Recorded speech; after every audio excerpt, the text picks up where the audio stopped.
I will be talking about green building initiatives in the Philippines. So architect Louis mentions some strategies on how to make buildings green, and of course, architect Ronnie shared with us some tips on how to use regenerative architecture, which is beyond green architecture. And for this time, I will be sharing the initiatives that we have in the Philippines for green buildings. Let me start with my connection with the Climate Reality Project. It was mentioned by Sir Francis earlier that the Climate Reality Project is an initiative of the former Vice President of the United States, Al Gore, to spread awareness on the climate crisis that we are actually in right now. In 2016, this training was brought in the Philippines, and there were about 600 participants in this training. And I was, of course, part of this. I was very, very lucky to be part of this training, and this was actually our official picture. Last August, July and August, there was again the first ever global and online training because, of course, of the pandemic. But back in 2016, it was actually a face-to-face seminar with over 700 participants, 500 of which were from the Philippines. So I was there. That's me. That's actually me. So in this training, Al Gore highlighted and asked which country experiences the most weather-related disasters. And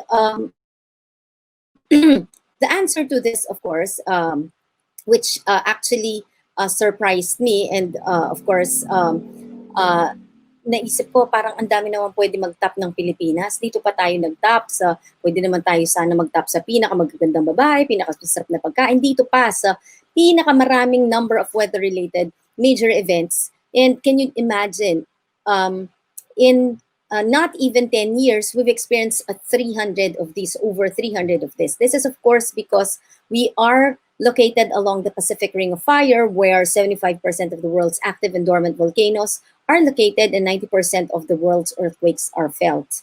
Of course, both of these phenomena we've experienced in our lifetime. So what is the scenario that we are in right now?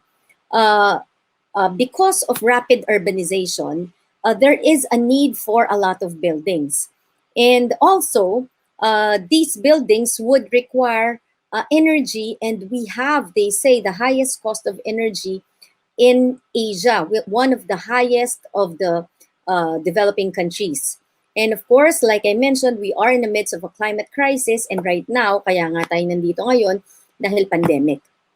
That is why it's very important that we as architects think green and design green.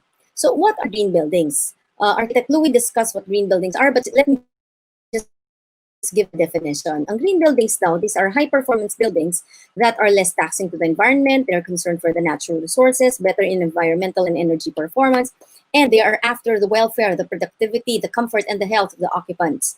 They use a rating system as reference for design and construction. So these are structures that use a process that is environmentally responsible and resource efficient throughout the whole life cycle of the building, which includes itong buong life cycle niya starts at the identification of the site, yung design process, construction, operations and maintenance, renovation, and finally, when it reaches the end of its life, which is demolition.